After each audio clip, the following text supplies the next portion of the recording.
नमस्कार, स्वागत है आपका हमारे यूट्यूब चैनल आरटी सीक्वल पे। आज से हम शुरू करने जा रहे हैं एक नई पेचकश की, जिसका नाम है गुनाहों का देवता। धर्मवीर भारती की गुनाहों का देवता एक ऐसा उपन्यास जो कि अपने आप में एक शानदार, एक भावनात्मक उपन्यास है। तो चलिए शुरू करते हैं इस उपन्यास को, और इसके एपिसोड हम अपने चैनल पर अपलोड करते रहेंगे, जिसकी एक प्लेलिस्ट बनाएंगे जिसकी लिंक हम अपने डिस्क्रिप्शन बॉक्स में दे देंगे।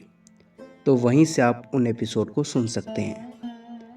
पहले एपिसोड की शुरुआत होती है और कहानी की शुरुआत होती है इस उपन्यास के। अगर पुराने ज़माने की नगर देवताओं की, ग्राम देवताओं की कल्पनाएं आज भी मान्य होती तो मैं कहता कि इलाहाबाद का नगर देवता ज़रूर कोई रोमांटिक कलाकार है। ऐसा लगता है कि इस शहर की बनावट, गठन, जिंदगी और रहन सहन में कोई बंधे बंधाए नियम नहीं है। कहीं कोई कसाव नहीं है। गलियां, हर जगह पर एक स्वच्छंद खुलाव है। एक बिखरी हुई सी अनियमितता, बनारस की गलियों से भी पतली गलियां और लखनऊ की सड़कों से भी चौड़ी सड़कें, यॉर्कशायर और ब्राइटन के उपनगरों का मुकाबला करने वाले सिविल लाइंस और दलदलों की गंदगी को मात करने वाले मोहल्ले। मौसम में भी कहीं कोई सम नहीं है, कोई संतुलन नहीं है। सुबह मलियाजी, दोपहरें अंगारें तो शामें रेशमी। धरती ऐसी कि सहारा के रेगिस्तान की तरह बालू भी मिलती है, मालों की तरह हरे भरे खेत भी मिले और उसर और परत की भी कमी नहीं है। सचमुच लगता है कि प्रयाग का नगर देवता स्वर्ग कुंजों से निर्वासित कोई मनमोजी कलाकार है, जिसने सृजन में हर रंग के डोरे हैं। और चाहे जो हो, मगर इधर क्वारा कार्तिक तथा उधर वसंत के बाद होली के बीच का जो मौसम से इलाहाबाद का वातावरण नेस्टेशियम और पेंची के फूलों से भी ज़्यादा खूबसूरत और आम के बोरों की खुशबू से भी ज़्यादा महकदार होता है। सिविल लाइंस हो या अल्फ्रेड पार्क, गंगा तट हो या खुशरुआक बाग, हवा एक नटखट दोषी जी की तरह कलियों के आंचल और लहरों के मिजाज के छेड़खानी करती चलती है। और अगर आप सर्दी से बहुत नहीं डरते हो तो आप जरा एक और कोट डालकर सुबह सुबह घूमने निकल जाएं और इन खुली हुई जगहों की फिजा इठला कर आपको अपने जादू में बांध लेगी। खास तौर से पो फटने के पहले तो आपको एक बिल्कुल नई अनुभूति होगी।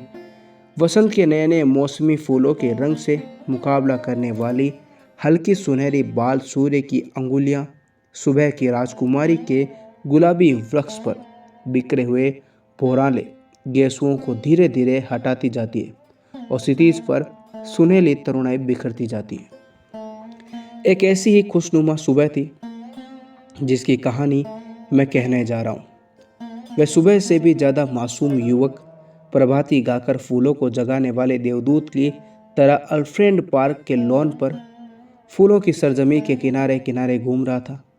कथई स्वीपटी के रंग का पश्मीनी लंबा कोट जिसका एक कॉलर उठा हुआ था, दूसरे कॉलर में सरों की एक पतली बटन होल में लगी हुई थी। सफ़ेद मक्खन जीन की पतली पैंट और पैरों में सफ़ेद जरी की पेशावरी सैंडलें भरा हुआ गोरा चेहरा और ऊंचे चमकते हुए माथे पर झूलती हुई एक रूखी भूरी लट। चलते चलते उसने एक रंग बिरंगा गुच्छा इकट्ठा कर लिया और रह रहकर वह उसे सूंघ लेता था। पूरब के आसमान की गुलाबी पंखुड़ियां बिखरने लगी थी। सुनहले पराग की बौछार सुबह के ताजे फूलों पर बिछ रही थी। अरे सुबह हो गई, उसने चौंक कर कहा और पास के एक बेंच पर बैठ गया। सामने से एक माली आ रहा था। क्यों जी, लाइब्रेरी खुल गई? अभी नहीं बाबूजी, उसने जवाब दिया। वह फिर संतोष से बैठ गया और फूलों की पंखुड़ियां नोच कर नीचे फेंकने लगा। ज़मीन पर बिछाने वाली सोने की चादर परतों पर परतें बिछाती जा रही थी और पेड़ों की छायाओं का रंग गहराने लगा था। उसकी बेंच के नीचे फूलों की चुनी हुई पत्तियां बिखरी थी और अब उसके पास सिर्फ एक फूल बाकी रह गया था। हल्के फलसाई रंग के उस फूल पर गहरे बेंजीन डोरे थे। हेलो कपूर, सहसा किसी ने पीछे से कंधे पर हाथ रखकर कहा। यहाँ क्या जक मार रहे हो सुबह सुबह? उसने मुड़कर पीछे देखा। आओ ठाकुर साहब, आओ बैठो यार, लाइब्रेरी खुलने का इंतज़ार कर रहा हूँ। क्यों, यूनिवर्सिटी लाइब्रेरी चाट डाली? अब इसे तो शरीफ लोगों के लिए छोड़ दो। हाँ हाँ, शरीफ लोगों के लिए छोड़ रहा हूँ। डॉक्टर शुक्ला की लड़की है ना, वे इसकी मेंबर बनना चाहती थी, तो मुझे आना पड़ा। उसी का इंतज़ार भी कर रहा हूँ। डॉक्टर शुक्ला? डॉक्टर शुक्ला तो पॉलिटिक्स डिपार्टमेंट में है। नहीं, गवर्नमेंट साइकोलॉजिकल ब्यूरो में है। और तुम पॉलिटिक्स में रिसर्च कर रहे हो? नहीं, इकोनॉमिक्स में। बहुत अच्छे, तो उनकी लड़की को सदस्य बनवाने आए हो? कुछ अदब स्वर में ठाकुर साहब ने कहा। छी, कपूर ने हंसते हुए कुछ अपने को बचाते हुए कहा। यार तुम जानते हो कि मेरा उनसे कितना घरेलू संबंध है। जब से मैं प्रयाग में हूँ उन्हीं के सहारे हूँ, और आजकल तो उन्हीं के यहाँ पढ़ता लिखता भी हूँ। ठाकुर साहब हंस पड़े। अरे भाई, मैं डॉक्टर शुक्ला को जानता नहीं क्या? उनका सा भला आदमी मिलना मुश्किल है। तुम सफाई व्यर्थ में दे रहे हो। ठाकुर साहब यूनिवर्सिटी के उन विद्यार्थियों में से थे जो बराए नाम विद्यार्थी होते थे, और कब तक वे यूनिवर्सिटी को सुशोभित करते रहेंगे इसका कोई निश्चय नहीं है। एक अच्छे खासे रुपए वाले व्यक्ति थे और घर के ताल्लुकदार, हंसमुख फफ्तियाँ कसने में मज़ा लेने वाले, मगर दिल के साफ निगाह के सच्चे बोले, एक बात तो मैं स्वीकार करता हूँ कि तुम्हारी पढ़ाई का सारा श्रेय डॉक्टर शुक्ला को है। तुम्हारे घर वाले तो कुछ खर्चा बेचते नहीं हैं। नहीं, उसने अलग ही होकर आया हूँ, उनसे मैं अलग होकर आया हूँ। समझ लो कि इन्होंने किसी न किसी बहाने मदद की है। अच्छा, आओ तब तक लॉर्ड्स पॉन्ड यानी कि कमल सरोवर तक घूम लेते हैं, फिर आपकी लाइब्रेरी भी खुल जाएगी। दोनों उठकर एक कृत्रिम कमल सरोवर की ओर चल दिए जो पास ही में बना हुआ था। सीढ़ियाँ चढ़कर ही उन्होंने देखा कि एक सज्जन किनारे बैठे कमलों की ओर एकटक देखते हुए ध्यान में तल्कीन हैं। छिपकली से दुबले पतले बालों की एक लट माथे पर जूमती हुई। कोई प्रेमी है या कोई फिलोसोफर है? देखा ठाकुर? नहीं यार, दोनों से निकृष्ट कोटि के जीव हैं ये कवि हैं। मैं इन्हें जानता हूँ। ये रविंद्र बिसरिया है, एमए में पढ़ता है। आओ मिलाए तुम्हें। ठाकुर साहब ने एक बड़ा सा घास का तिनका तोड़कर पीछे से चुपके से जाकर उसकी गर्दन गुदगुदाई। बिसरिया चौंक उठा, पीछे मुड़कर देखा और बिगड़ गया। ये क्या बदतमीजी है ठाकुर साहब, मैं कितने गंभीर विचारों में डूबा था। सहसा बड़े विचित्र स्वर में आंखें बंद कर बिसरिया बोला। आह, कैसा मनोरम प्रभात है। मेरी आत्मा में घोर अनुभूति हो रही थी। कपूर बिसरिया की मुद्रा पर ठाकुर साहब की ओर देखकर मुस्कुराया और इशारे में बोला, यह सगल की चीज़ है, छेड़ो ज़रा। ठाकुर साहब ने तिनका फेंक दिया और बोले, माफ़ करना भाई बिसरिया, बात यह है कि हम लोग कवि तो हैं नहीं, इसलिए समझ नहीं पाते हैं। क्या सोच रहे थे तुम? बिसरिया ने आंखें खोली और एक गहरी सांस लेकर बोला, मैं सोच रहा था कि आखिर प्रेम क्या होता है, क्यों होता है, कविता क्यों लिखी जाती है, फिर कविता के संग्रह उतने क्यों नहीं बिकते जितने उपन्यास या कहानी संग्रह। बात तो गंभीर है, कपूर बोला। जहाँ तक मैंने समझा और पढ़ा है, प्रेम एक तरह की बीमारी होती है, मानसिक बीमारी, जो मौसम बदलने के दिनों में होती है। मसलन कुआरा कार्तिक या फागुन चैत, उसका संबंध रीढ़ की हड्डी से होता है, और कविता एक तरह का सन्निपात होता है। मेरा मतलब आप समझ रहे हैं बिसरिया जी? सिबरिया नहीं, बिसरिया, ठाकुर साहब ने टोका। बिसरिया ने कुछ उलझलत, कुछ परेशानी और कुछ गुस्से से उनकी ओर देखा। वो बोला, क्षमा कीजिए, आप तो फ्राइडवादी हैं या प्रगतिवादी, और आपके विचार सर्वदा विदेशी है। मैं इस तरह के विचारों से घृणा करता हूँ। कपूर कुछ जवाब देने ही वाला था कि ठाकुर साहब ने बोला, अरे भाई, बेकार उलझ गए तुम लोग, पहले परिचय तो कर लो आपस में। ये है चंद्र कुमार कपूर, विश्वविद्यालय में रिसर्च कर रहे हैं। और आप हैं श्री रविंद्र बिसरिया, इस वर्ष एमए में बैठ रहे हैं। बहुत अच्छे कवि हैं। कपूर ने हाथ मिलाया, फिर गंभीरता से बोला, क्यों साहब, आपको दुनिया में कोई काम नहीं रहा जो आप कविताएं करते हैं? बिसरिया ने ठाकुर साहब की ओर देखा और बोला, ठाकुर साहब, ये मेरा अपमान है। मैं इस तरह के सवालों का आदी नहीं हूँ। और उठ खड़ा हुआ। अरे बैठो बैठो, ठाकुर साहब ने हाथ खींचकर बिठा लिया। देखो कपूर, कपूर का मतलब तुम समझे नहीं। उसका कहना यह है कि तुम में इतनी प्रतिभा है कि तुम लोग तुम्हारी प्रतिभा का आदर करना नहीं जानते। इसलिए उन्होंने सहानुभूति में तुमसे कहा कि तुम कोई काम क्यों नहीं करते, वरना कपूर साहब तुम्हारी कविता के बहुत शौकीन हैं, मुझसे बराबर तारीफ करते हैं। बिसरिया पिघल गया। वो बोला, क्षमा कीजिए, मैंने गलत समझा। अब मेरा कविता संग्रहालय छप रहा है, मैं आपको अवश्य भेंट करूंगा। और फिर बिसरिया ठाकुर साहब की ओर मुड़कर बोला, अब लोग मेरी कविताओं की इतनी मांग करते हैं कि मैं परेशान हो गया हूँ।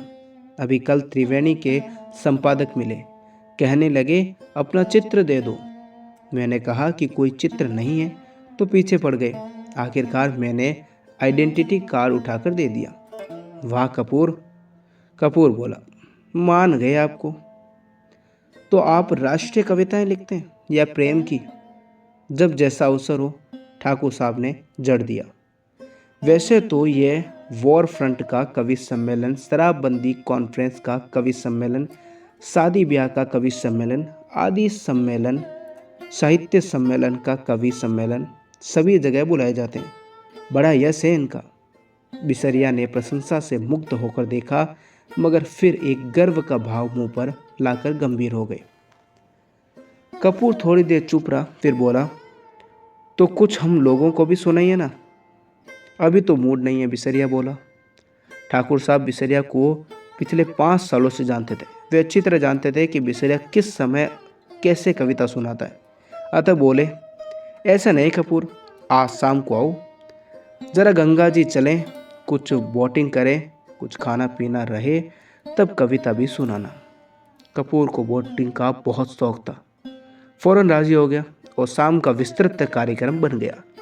इतने में एक कार उधर से लाइब्रेरी की ओर गुजरी। कपूर ने देखा और बोला, अच्छा ठाकुर साहब, मुझे तो इजाज़त दीजिए, अब चलूं लाइब्रेरी में। वो लोग आ गए। आप कहाँ चल रहे हैं? मैं ज़रा जिम खाने की ओर जा रहा हूँ। अच्छा भाई, तो शाम को पक्की रही। बिल्कुल पक्की, कपूर बोला और चल दिया। लाइब्रेरी के पोर्टिको में कार रुकी थी। उसके अंदर ही डॉक्टर साहब की लड़की बैठी थी। क्यों सुधा, अंदर क्यों बैठी हो? तुम्हें ही देख रही थी चंदर। और वह उतर आई। दुबली पतली, नाटी सी, साधारण सी लड़की, बहुत सुंदर नहीं, केवल सुंदर, लेकिन बातचीत में बहुत दुलारी। चलो अंदर चलो, चंदर ने कहा। वह आगे बढ़ी, फिर ठिठक गई और बोली, चंदर, एक आदमी को 4 किताबें मिलती हैं। हाँ, क्यों? तो उसने बड़े भोलेपन से मुस्कुराते हुए कहा, तो तुम अपने नाम से मेंबर बन जाओ और 2 किताबें हमें दे दिया करना, बस। ज़्यादा का हम क्या करेंगे? नहीं, चंदर हंसा, तुम्हारा तो दिमाग खराब है, खुद क्यों नहीं बनती मेंबर? नहीं नहीं, हमें शर्म लगती है, तुम बन जाओ मेंबर हमारी जगह। पगली कहीं की। चंदन ने उसका कंधा पकड़कर आगे ले चलते हुए कहा, वाह रे शर्म, अभी कल ब्याह होगा तो कहना हमारी जगह तुम बैठ जाओ चंदन। कॉलेज में पहुंच गई लड़की, अभी भी शर्म नहीं छूटी इसकी। चल अंदर। और वह हिचकिचाती, ठिठकती, झेंपती और मुड़ मुड़ कर चंदर की ओर रूठी हुई निगाहों से देखती हुई अंदर चली गई। थोड़ी देर बाद सुधा 4 किताबें लादे हुए निकली। कपूर ने कहा, लाओ मैं ले लूँ। तो बांस की पतली टहनी की तरह वह लहराती हुई बोली, सदस्य मैं हूँ। तुम्हें क्यों दे दूँ किताबें? और जाकर कार के अंदर किताबें पटक दी। फिर बोली, आओ बैठो अंदर, मैं घर जा रहा हूँ। देखा, और उसने भीतर से कागज़ों का एक बंडल निकाला और बोली, देखो, ये पापा ने तुम्हारे लिए दिया है। लखनऊ में कॉन्फ्रेंस है ना, वहीं पढ़ने के लिए ये निबंध लिखा है। उन्होंने शाम तक टाइप हो जाने के लिए कहा है। जहाँ संख्याएं हैं वहाँ खुद को आपको बैठकर बोलना होगा। और पापा सुबह से कहीं गए हैं, समझो जनाब। उसने बिल्कुल अल्हड़ बच्चों की तरह गर्दन हिलाकर शोक स्वरों में कहा। कपूर ने बंडल ले लिया और कुछ सोचता हुआ बोला, लेकिन डॉक्टर साहब का हस्तलेख इतने पृष्ठ शाम तक कौन टाइप कर देगा? इसका भी इंतजाम है। और अपने ब्लाउज में से एक पत्र निकालकर चंद्र के हाथ में देती हुई बोली, यह कोई पापा की पुरानी ईसाई छात्रा है, टाइपिस्ट है। इसके घर में तुम्हें पहुंचाई देती हूँ। मुखर्जी रोड पर रहती है।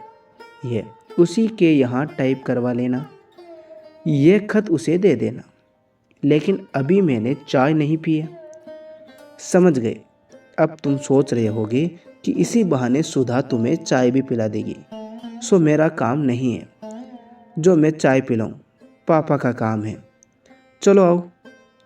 चंदर भीतर आकर बैठ गया और किताबें उठाकर देखने लगा। अरे, चारों कविताओं की किताबें उठा लाई। समझ में आएगी तुम्हारे? क्यों सुधा? नहीं, चिढ़ाते हुए सुधा बोली। तुम कहो, तुम्हें समझा दे। इकोनॉमिक्स पढ़ने वाले क्या जाने साहित्य। अरे मुखर्जी रोड पर ले लो। चलो ड्राइवर, चंदर बोला। इधर कहाँ चल रहे हो? नहीं, पहले घर चलो, सुधा बोली। चाय पी ले जाए। नहीं, मैं चाय नहीं पीऊँगा, चंदर बोला। चाय नहीं पियोगे? वाह वाह, सुधा की हंसी में दूधिया बचपन छलक उठा। मुंह तो सूख कर गोभी हो रहा था। चाय नहीं पिएंगे। बंगला आ गया तो सुधा ने महाराजिन से चाय बनाने के लिए कहा और चंदर को स्टडी रूम में बिठाकर प्याला निकालने के लिए चल दी। वैसे तो यह परिवार चंदर कपूर का अपना हो चुका था जब से वह अपनी माँ से झगड़कर प्रयाग भाग आया था। पढ़ने के लिए यहाँ आकर बीए में भर्ती हुआ और कम खर्च ख्याल से चौक में एक कमरा लेकर रहता था।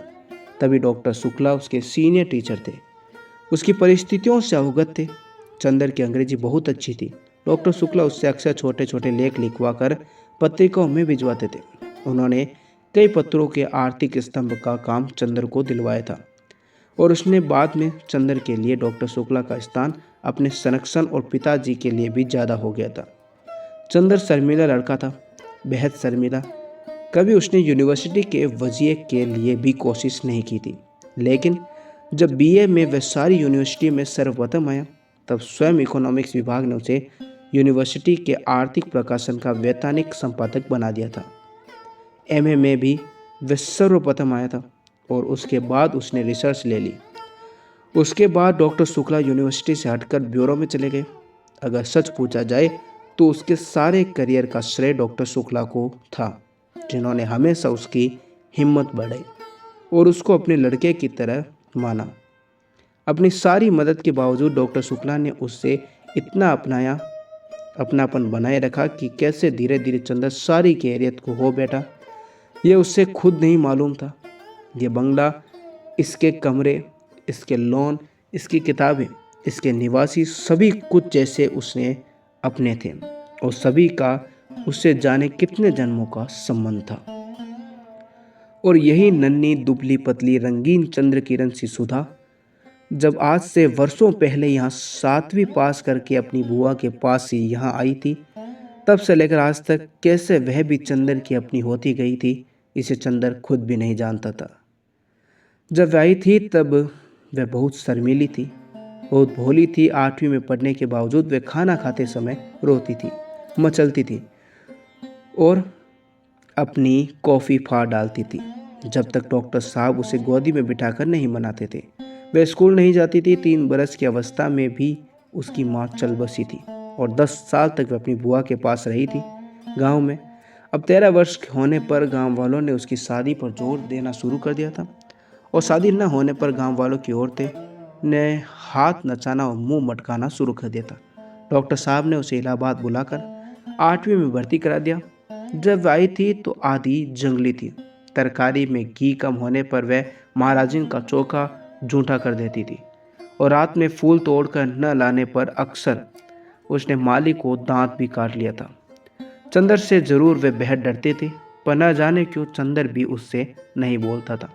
लेकिन जब 2 साल तक उसके ये उपद्रव जारी रहे और अक्सर डॉक्टर साहब गुस्से में मारे उसे न साथ खिलाते थे और न उसके साथ बोलते थे, तो वह रो रो कर सिर पटक पटक कर अपनी जान आधी कर देती थी। तब अक्सर चंदर ने पिता और पुत्री का समझौता कराया। अक्सर सुधा को डांटा, समझाया था।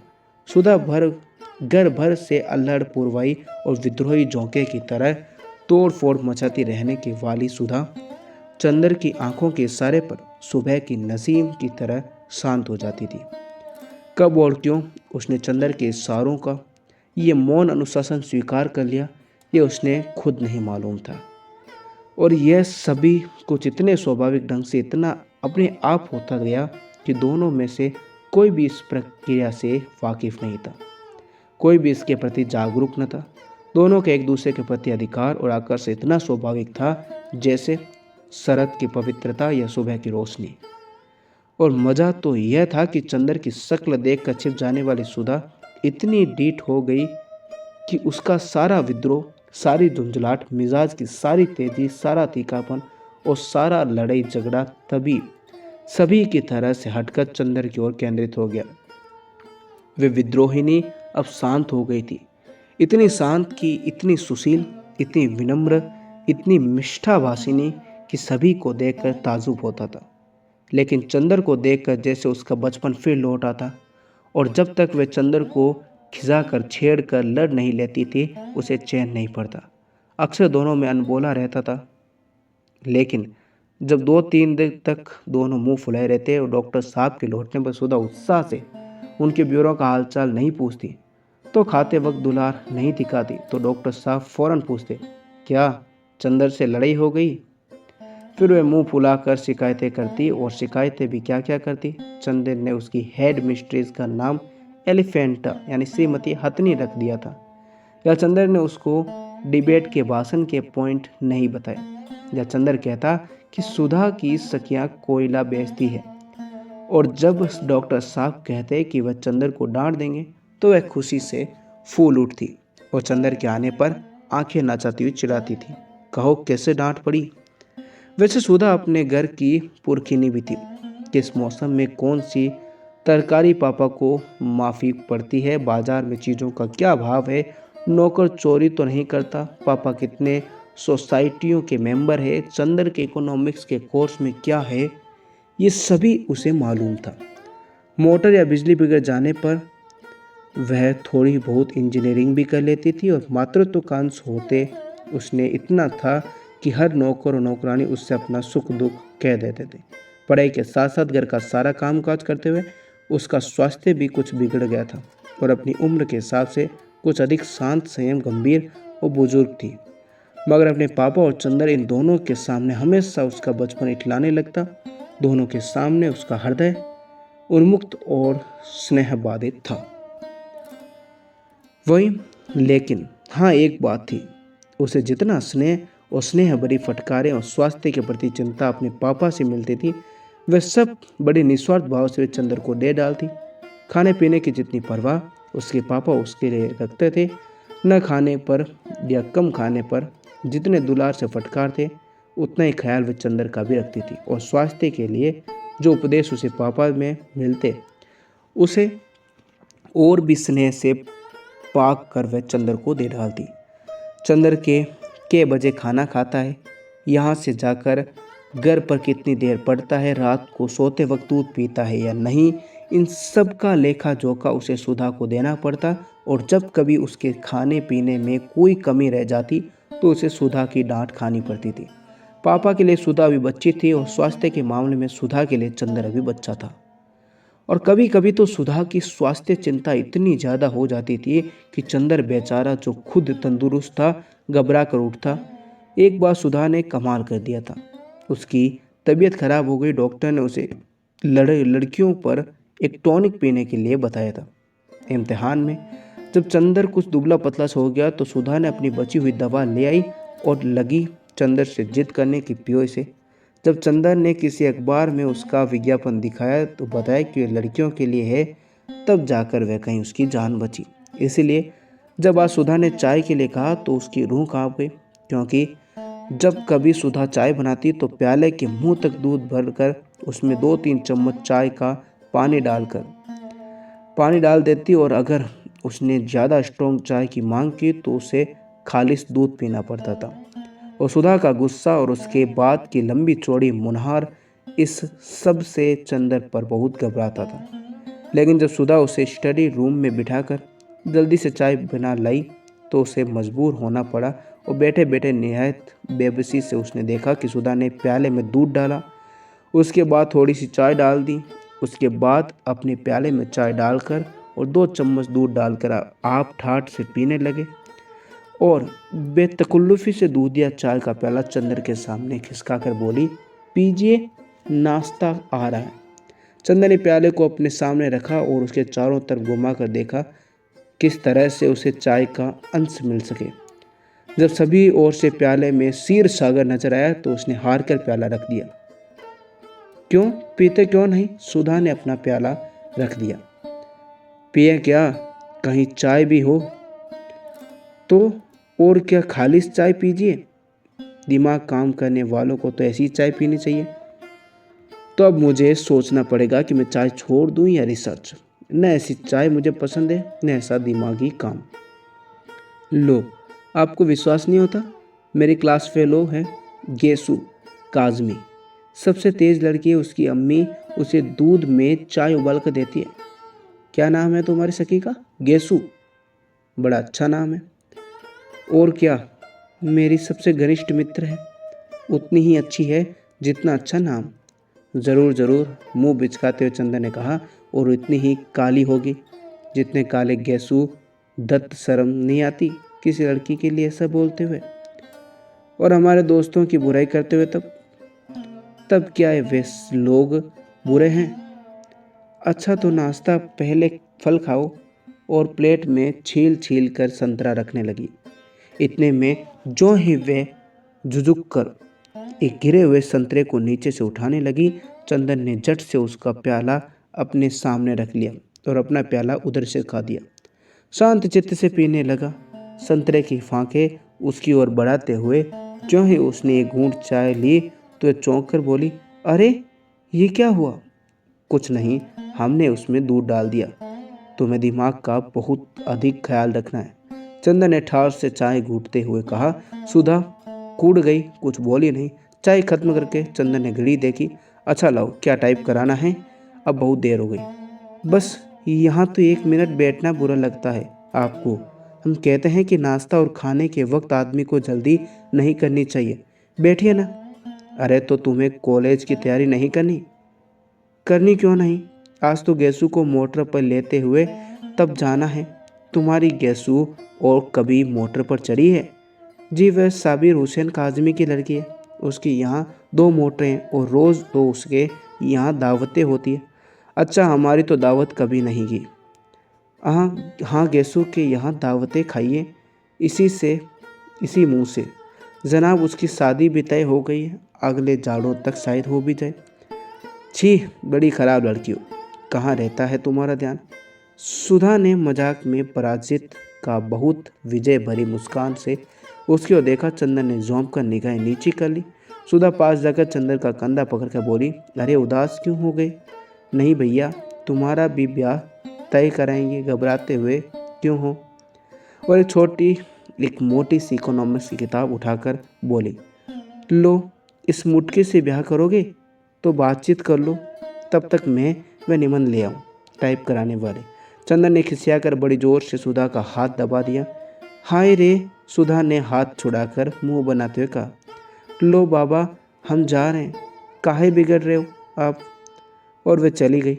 डॉक्टर साहब का लिखा हुआ निबंध उठा लाई और बोली, यह निबंध की पांडुलिपि है। उसके बाद चंदन की ओर बड़े दुलार से मुड़ती हुई बोली, शाम को आओगे ना? अच्छा, हम परेशान नहीं करेंगे, तुम चुपचाप पढ़ना। जब रात को पापा आ जाएंगे तो उन्हें निबंध की पतली पे देकर चले जाना। नहीं, आज शाम को मेरी दावत है ठाकुर साहब के यहाँ, तो उसके बाद आ जाना। और देखो, अब फरवरी आ गई है, मास्टर ढूंढ दो हमारे, नहीं तो वे सब झूठी बातें हैं। हम कल सुबह आएंगे। अच्छा, तो सुबह जल्दी आ जाना। देखो, मास्टर लाना मत भूलना, ड्राइवर तुम्हें मुखर्जी रोड पहुंचा देगा। वह कार में बैठ गया और कार स्टार्ट हो गई। फिर सुधा ने पुकारा। वह फिर उतरा। सुधा बोली, लो, ये लिफाफा तो भूल ही गए तुम, पापा ने लिख दिया था, उसे दे देना। अच्छा, कहकर चंदर चला कि फिर सुधा ने पुकारा, सुनो, एक बार मैं क्यों नहीं कह देती? चंदर ने चिल्ला कर कहा, अरे बड़ी गंभीर बात है, देखो वहाँ कुछ ऐसी वैसी बात मत करना, कह देना लड़की से, वरना उसके यहाँ 2 बड़े बड़े बुलडॉग है। कहकर उसने गाल फुलाकर आंखें फैलाकर ऐसी बुलडॉग की भंगी भी बनाई कि चंदर हंस पड़ा। सुधा भी हंस पड़ी। ऐसी थी सुधा और ऐसा था चंदर। आज के लिए पहले एपिसोड में इतना ही। आगे की कहानी की जानकारी हम अगले एपिसोड में देंगे। तब तक अगर आपको पहला एपिसोड पसंद आए तो इसे लाइक कीजिए और कमेंट कीजिए।